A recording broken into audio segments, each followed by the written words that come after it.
Hello everyone, ఈరోజు సింపుల్గా టేస్టీగా పాలక్ సోయా రెసిపీ చేసుకుందామండి. అందుకోసం ఫస్ట్ వాటర్ తీసుకొని హీట్ చేసిన తర్వాత సోయా యాడ్ చేసి బాగా మిక్స్ చేసుకొని ఒక బౌల్లో ట్రాన్స్ఫర్ చేసి పక్కన పెట్టుకోండి. తర్వాత అదే బౌల్లో వాటర్ యాడ్ చేసి షుగర్ యాడ్ చేస్తున్నాను. ఇక్కడ షుగర్ యాడ్ చేయడం వల్ల పాలక్లో ఏదైతే స్మెల్ ఉంటుందో అది చాలామందికి నచ్చదు.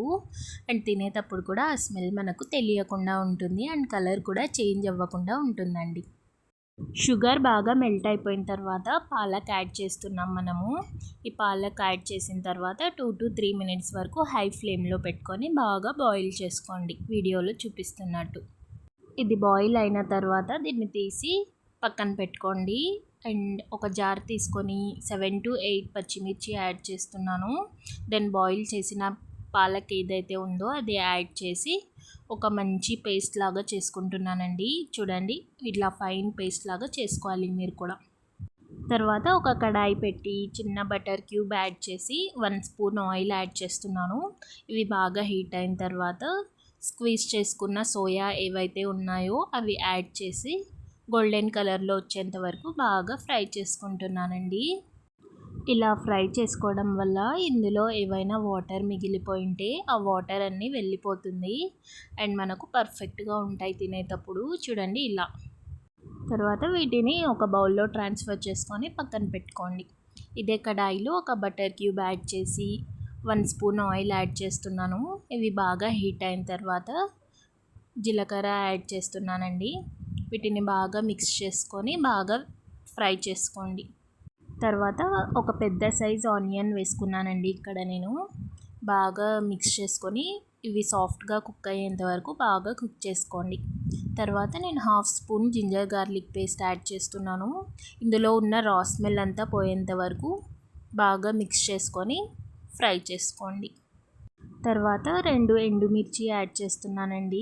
ఇక్కడ ఎండుమిర్చి మీకు అవైలబుల్లో లేకపోతే స్కిప్ చేసేయండి, బట్ ఉంటే మాత్రం పక్కాగా వేసుకోండి, టేస్ట్ బాగుంటుంది. దెన్ పసుపు యాడ్ చేస్తున్నాను. ఇక్కడ మీకు గ్రీన్ కలర్లోనే కావాలి అనుకుంటే ఈ పసుపు స్కిప్ చేసేయండి. తర్వాత ఇది బాగా మిక్స్ చేసుకున్న తర్వాత ఏదైతే పేస్ట్ ఉందో పాలక్ది అది యాడ్ చేస్తున్నాను. సో బాగా మిక్స్ చేసుకొని అది దగ్గర పడేంత వరకు బాగా కుక్ చేసుకోండి లో ఫ్లేమ్లో పెట్టుకొని. ఇది దగ్గర అవ్వడానికి 8 to 10 మినిట్స్ వరకు పట్టిందండి నాకు. దెన్ ఒక రఫ్ మిక్స్ ఇచ్చి ఫ్రై చేసుకున్న ఏవైతే సోయా ఉన్నాయో వాటిని యాడ్ చేసి సాల్ట్ యాడ్ చేసి బాగా మిక్స్ చేసుకొని మీడియం గ్లాస్తో 1 గ్లాస్ వాటర్ యాడ్ చేస్తున్నానండి.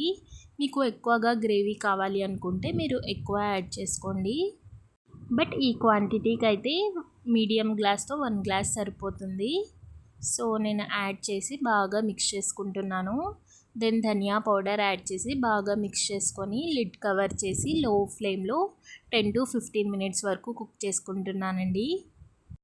దెన్ వాటర్ క్వాంటిటీని చూసుకొని మీకు ఇంకా కుక్ చేయాలి అనుకుంటే కుక్ చేసుకోండి.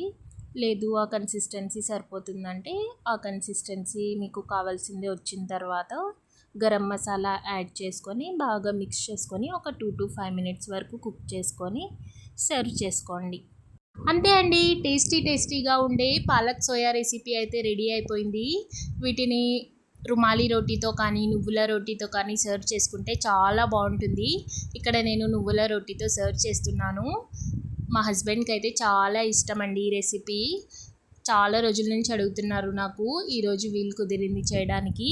మీరు కూడా ట్రై చేయండి అండ్ కమెంట్ సెక్షన్లో చెప్పండి మీకు ఎలా అనిపించింది ఈ రెసిపీ.